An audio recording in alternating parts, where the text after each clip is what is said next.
The O Cannabis Conference and Expo returns to Toronto June 1st through the 3rd, and there's still some good booth locations available. This exciting event is free for cannabis retailers and will feature Tommy Chong receiving a Lifetime Achievement Award at the O Cannabis Industry Awards. For more information about exhibiting or to register to attend, go to ocannabis.com. That's OCANNABIZ.com. All right, so if you've listened to this podcast for a while, you know how much I like my joints.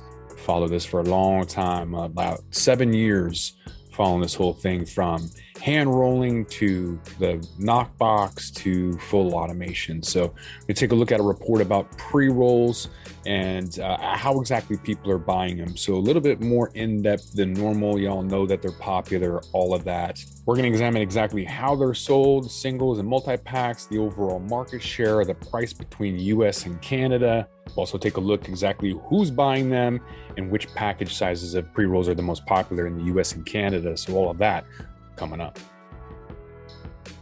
It's only entertainment. Welcome back to The Talking Hedge. I'm Josh Kincaid, capital markets analyst and host of your Cannabis Business Podcast.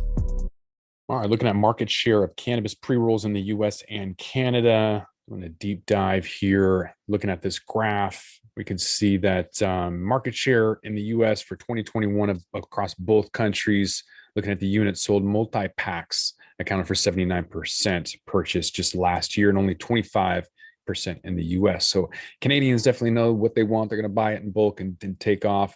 Whereas in the US, I've seen a lot of people just buy one at a time. So it is gaining a lot more popularity. Washington is definitely adding more. So you can buy one or two. I've seen even smaller joints become more and more popular. So instead of 1 gram, you'll see the packs of 2 that are half a gram. So I'm sure we'll dive into that here in a minute. So up in Canada, every single market had sold more multi-packs than in the US. So Ontario, the lowest share, 87%. That exceeds the top US market in California by more than 20%. Down in the US, the shares of multi-pack pre-rolls, they range around 40% last year. Colorado, Michigan, Nevada had the lowest share in the US, around 20%. Maybe that's tourism. People kind of just say they're good with one and done. Some of the more mature markets being California, Oregon, Washington had 56% in Cali, 48 in Oregon, 45 in Washington. So definitely more mature markets and, grabbing those. Still surprised more people don't roll their own. I don't. I use a bubbler. That's kind of my go-to, but I definitely like my cylindrical straight joints for my go-to. I don't even roll joints. Let's be honest. I roll hemp blunts. Those are my favorite. Jumping in a time machine, looking back as pre-rolls have kind of gained in popularity as more markets have opened, more opportunities. Multi-packs in the Canadian markets in 2021 has obviously evolved. One of the first products in the 1.0 rollout. Now we've got 2.0 where concentrates and other products can be sold. And so we're taking a look at multi-packs that did well in Canada from the start. Like I mentioned, is one of the first products that they had, selling at a consistent 90%. Canada was on lockdown, so maybe they didn't have the tourism to kind of bring that number back down for the tourists that grab, one and then skew those numbers. So obviously locals are buying, nine out of 10 times they're buying multi-packs, and then some folks, maybe the weekend warriors or whatever are grabbing one. And with the lack of tourism, that's caused that multi-pack statistic to rise higher than it would have been if tourism wasn't completely locked down. Multi-packs in the US increased during COVID. A lot of people were hoarding those. Some people weren't combusting because they were afraid that was going to add to the COVID dilemma. But nonetheless, pre-rolls are pretty popular in established markets. More conservative ones like Arizona kind of hold back. We're going to do an Arizona report. I'm anticipating that vape is still the dominant form, on the go, convenient, whatever. Whereas pre-rolls, nobody cares. Up here on the West Coast, Pacific Northwest in Washington, where I'm at, what you smell like, it doesn't even matter. But conservative markets, maybe they care. Looking at the average price per gram between multi-pack and single pack and the difference between those in the US and Canada. Canada single pre-rolls, average price $10.67. Multi-pack brings that down to $8.82. Still pretty expensive for something that's just ground up and rolled into, a joint. So in the US, the difference between single and multi-packs were $1.51 in 2021. So the difference between singles and multi-packs in Canada is $1.85, and the difference down here is $1.51. So pretty similar.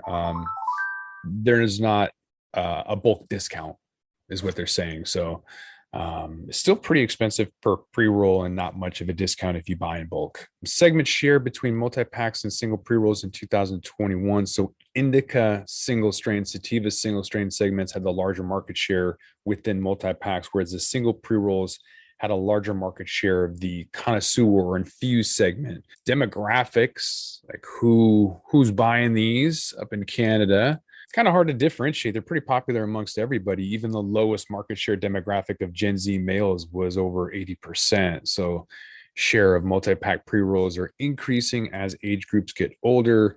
And there's maybe two reasons for that. Older generations might know what they want. And single pre-rolls might be more experimentation, and you find out what you want and you just go after that. The other reason could be that Gen Z consumers might not have the amount of income. We've talked about that before. The older you get, the more money you have. So older groups have more money. So single pre-rolls are going to be more likely to be bought by younger consumers who don't have the disposable income. Female consumers had a larger market share in multi pre-racks compared to males for the multi-pack pre-rolls. What about serving size? In Canada, the consumers prefer 3-packs and 10-packs. It wasn't the case in the US, so the consumers went for 5-packs at 37%, 2-packs at 14%, and then 10-pack of pre-roll is making up 13% of the market. I think tobacco is a 20-pack, and so we don't even really have that yet. People aren't going to be smoking like the same, I don't think. But eventually, with the price coming down, there's going to be more packs, probably 100-pack. Have you seen the big tins? The federal.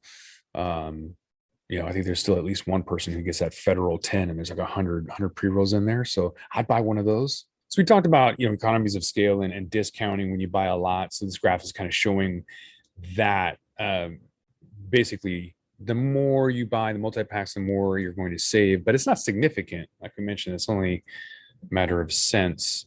Some of the higher end stuff is still trying to sell singles, try to differentiate themselves. And so the lower packaging is more for premium brands or specialty pre-rolls. And then the rest is sold in bulk.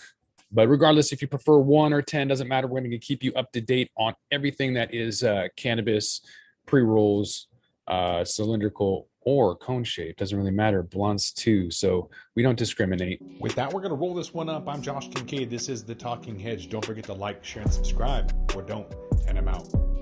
Don't forget to smash that like button on your way out and check out these other videos that we've got.